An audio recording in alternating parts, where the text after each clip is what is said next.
We're going to be looking on this video at how prices and quantities are set in a free market.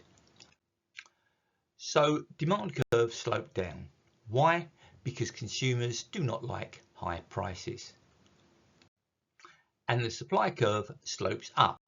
Why? Because producers love high prices. So what we need to work out is at what point we will finish up. Now I suspect that 90% of you just looking at the diagram will know exactly where we're going to finish up. Yeah, we are going to finish up where those two curves cross, called the equilibrium price or the market clearing price. So at a price of £40, which is the equilibrium price, the quantities that consumers are prepared to buy exactly matches the quantities that producers wish to sell. In other words, 60 units. So that is the equilibrium.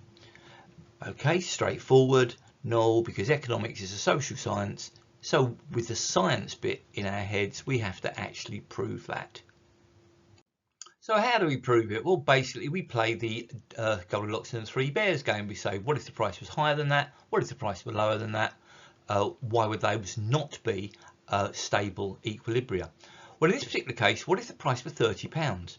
Well, at £30, you've got 90 people that would like to buy the product labelled here as QD, but only 40 people that are willing to sell that product labelled QS. So demand is 90, supply is 40. So we have an excess number of buyers of 50. So the excess demand is 50, and we can show that easily on a diagram there. So I mark the quantity that people are prepared to buy, the quantity that sellers are prepared to sell, and the difference, the gap, is excess demand. So why is that price of £30 not a stable or equilibrium price? Well, there's 50 people who would love to get hold of whatever's being sold, but it isn't currently being supplied. So they would start to bid amongst themselves to offer higher prices. So in my example, at the time that I was recording this, Oasis has just got back together again. And so there were tickets for their concerts being sold on the market. And there was a lot of people who wanted to go, and prices started to really shoot up above what was originally being offered.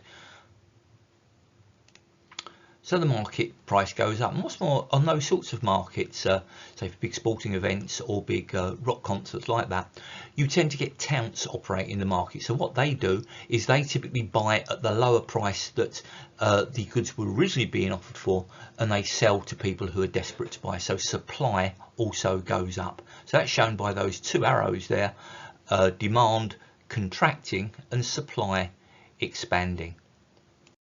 So what if the price were £50? Well, at that price, suppliers would be quite happy to put 80 units onto the market, but consumers only want to buy 30, labelled QS for the 80 and the QD for the 30. So again, on the graph, we label up the quantity supplied and quantity demanded, and we label up the excess supply as being the difference between the two. So in that situation where buyers have got excess stock on their hands, they'll start to offer it off cheaper, and that will attract buyers into the market. So your classic example of that is things like your post-Christmas sales, or your sales of, say, summer wear when the weather gets a little bit bad. That's it.